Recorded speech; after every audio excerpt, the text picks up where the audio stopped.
Bogdan Khmelnytsky, the liberator, Hetman early years, and the making of a leader, Bogdan Zinovy. Khmelnytsky was born around 1595 in the village of Subatov, near Shaherin, into a family of Ukrainian nobility. His father served under the crown hetman, Stanislav Żółkiewski, and his mother came from Cossack stock. Young Bogdan received a well-rounded education. He studied at a Jesuit school in Lviv, mastered both Polish and Latin, and later learned Turkish, Tatar, and even some French.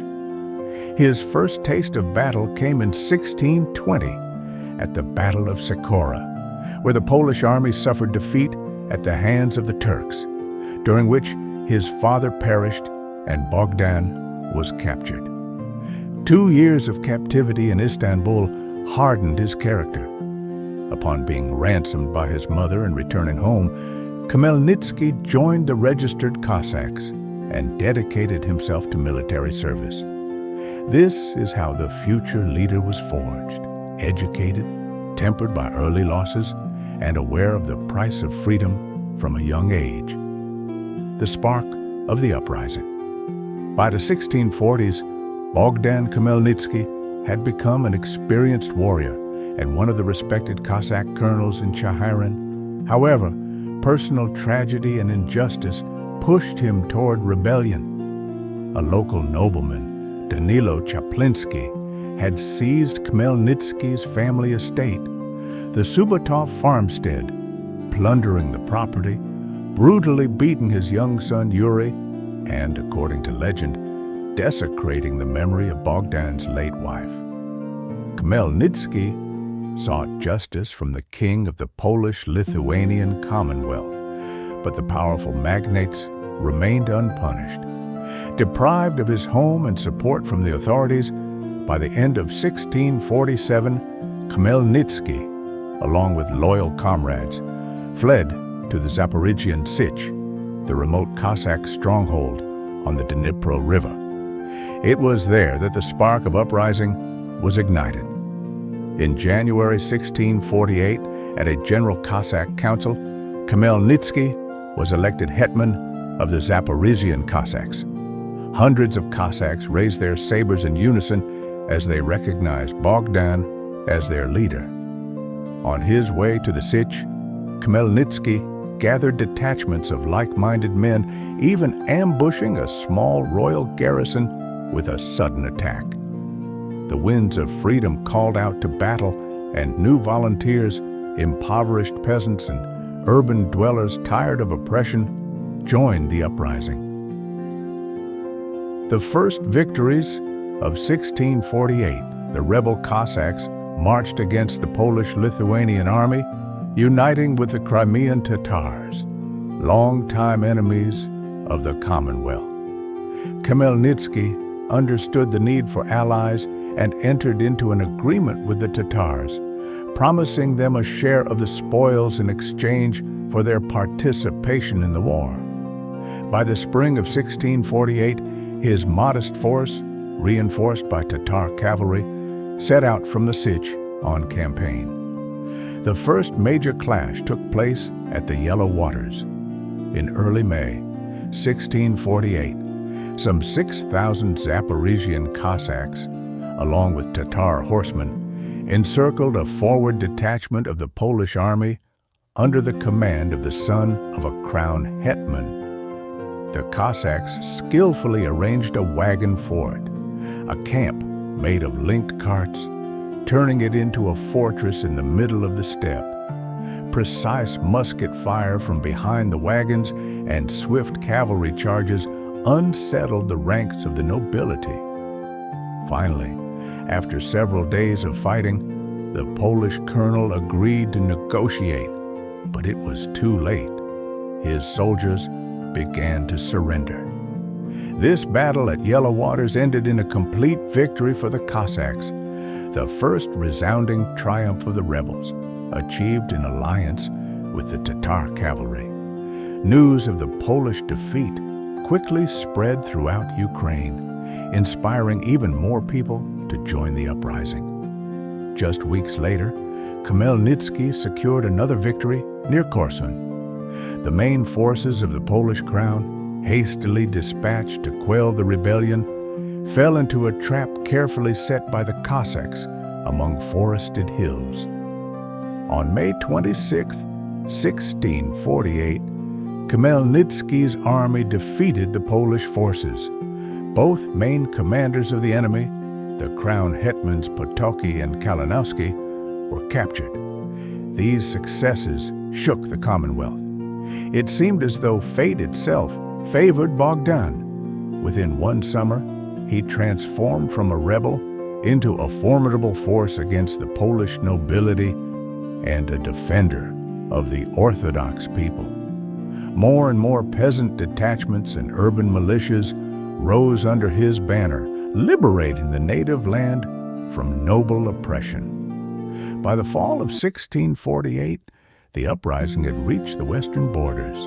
The Cossack peasant army even laid siege to Lviv. Bogdan Khmelnytsky, the liberator, found himself at the gates of the ancient city as the Polish townsfolk chose to pay a hefty ransom rather than face assault. On the eve of winter 1648, King Władysław IV died, and turmoil broke out in Warsaw. Elections for a new monarch commenced. Khmelnytsky did not continue storming the remaining enemy strongholds, but instead turned his forces back. He believed that his work was done. Poland was bleeding, and now it was time to dictate terms. At the same time, Khmelnytsky sought to avoid unnecessary destruction of Ukrainian towns. He ordered his rebel detachments to return to peaceful life and cease the war of all against all. Meanwhile, the Hetman himself advanced toward Kyiv. On December 23, 1648, he triumphantly entered the capital through the Golden Gates. Kyiv greeted Khmelnytsky with the joyous ringing of church bells, cannon fire, and the cheers of thousands. Students of the Kyiv Academy lauded him in speeches as a new Moses sent by God to liberate the Orthodox people from Polish oppression. Patriarch Paisius of Jerusalem, residing in the St. Sophia Cathedral, blessed the Hetman as a hero of the Christian faith, absolving his sins and coronating him for the struggles ahead. In those days, the people saw in Khmelnytsky not merely a successful commander, but a national savior.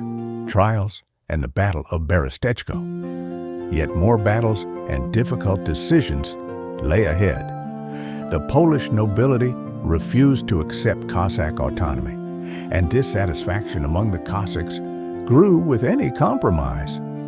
In the spring of 1649, Khmelnytsky repelled an offensive by the crown army of Prince Yarema Vishnevetsky, and near Zborov again forced the nobility to negotiate with the support of the Tatars. The Zborov Treaty was signed, in which the Hetman achieved recognition of Ukrainian Cossack autonomy, the Hetmanate, under the authority of 3 voivodeships. It seemed that the goal was near. Khmelnytsky secured the authority of the Hetman over the registered Cossacks, and the register was expanded to 40,000 sabers. But peace proved fragile. The Polish Sejm refused to ratify the conditions.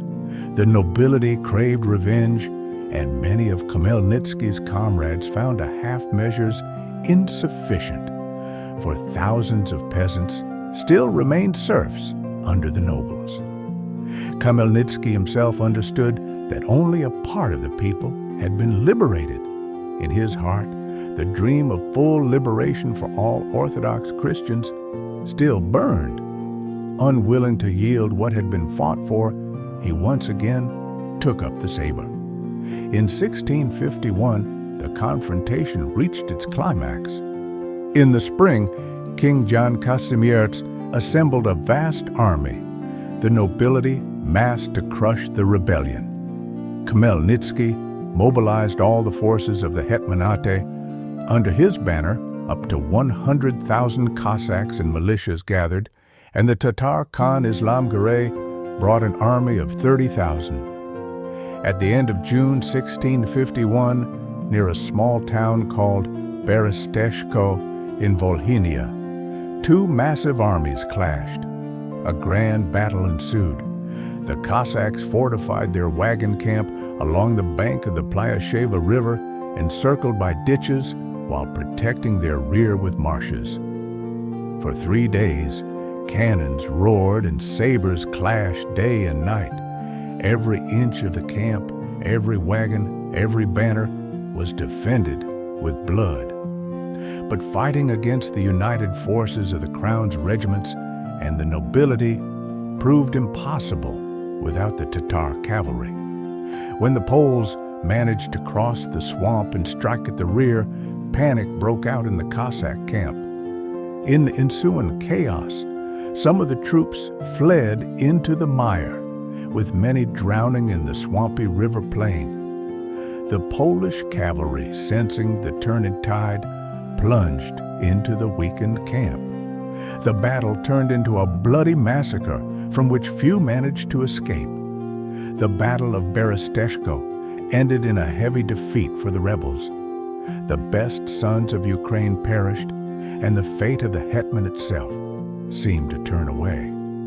Left without a leader, the Cossack army fell into disarray. Command was taken over by Colonel Ivan Bohun, a talented commander, yet lacking the charismatic authority of a true hetman. For 10 days, the Cossacks heroically fought on, defending their camp day and night.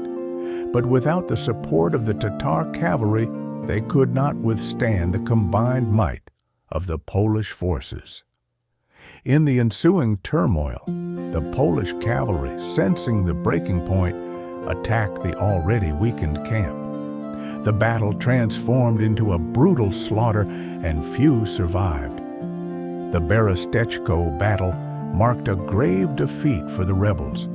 Bogdan Khmelnytsky, after being held captive by the Khan for several weeks and eventually released, returned to find the Hetmanate weakened and in mourning. He was forced to sign the Bialotsakivsky Peace, a highly unfavorable agreement that reduced Cossack rights. For the first time in years, freedom was under threat, and doubt began to grow among his comrades. Yet great heroes are known not only for their victories, but also for the trials they endure. Khmelnytsky did not lose heart and was ready to seek new ways to achieve his goal. The Pereyaslav Council, a fateful choice. After Beresteshko, it became clear the Cossacks could not stand alone against an entire kingdom. Khmelnytsky understood the need for a stronger ally. In his search for support, he pursued delicate diplomacy. The Hetman sent envoys to various courts, seeking aid from the Turkish Sultan, negotiating with the Moldavian prince, and even arranging dynastic unions. For instance, his son Timish married the daughter of the Moldavian ruler, cementing an alliance with Moldavia.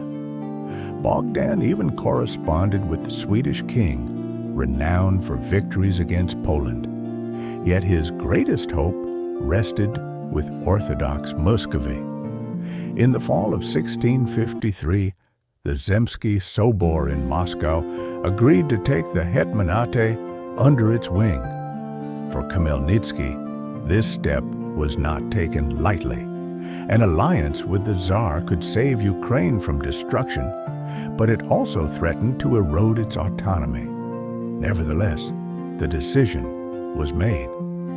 On January 8, 1654, in Pereyaslav, Bogdan Khmelnytsky convened a general council, a Cossack assembly attended by colonels and representatives of all regiments of the Hetmanate. According to legend, before the council began, the Hetman addressed the people, explaining that Ukraine, weary from prolonged war, needed the protection of a powerful sovereign. He outlined 4 possible suzerains: the Turkish Sultan, the Crimean Khan, the Polish King, or the Moscow Tsar. The Orthodox people, unwilling to return under Polish rule or become vassals of Muslim rulers, found the choice obvious. A unified roar of approval echoed in the square when Bogdan declared the decision to pledge allegiance to Tsar Alexei Mikhailovich of Muscovy. The Cossacks and elders swore loyalty to the Tsar, and in return, the Tsar promised to protect Ukrainian lands and preserve their rights. This fateful Pereyaslav Council marked the integration of the Zaporizhian host and the Ukrainian territories, the Kiev, Chernihiv, and Bratslav voivodeships, into the Russian state. Following the council, the March Articles were drafted, conditions that granted autonomy to the Hetmanate under Tsarist protection. Formally, Bogdan retained the power of Hetman, control of the army, and judicial authority, but foreign policy transferred to Moscow. With such a powerful ally, Khmelnytsky once again led his forces against the Polish nobility, initiating the prolonged Russo-Polish War, 1654 to 1667, during which Ukraine became a battlefield for the 2 great powers. Unfortunately, Khmelnytsky did not live to see the war's conclusion, as he died in 1657. His legacy, however, continued to shape Ukrainian destiny. The legacy of a hero, Bogdan Khmelnytsky, entered history as a symbol of the Ukrainian people's struggle for freedom. His decade-long hetmanship ushered in an era of Cossack statehood, the Hetmanate.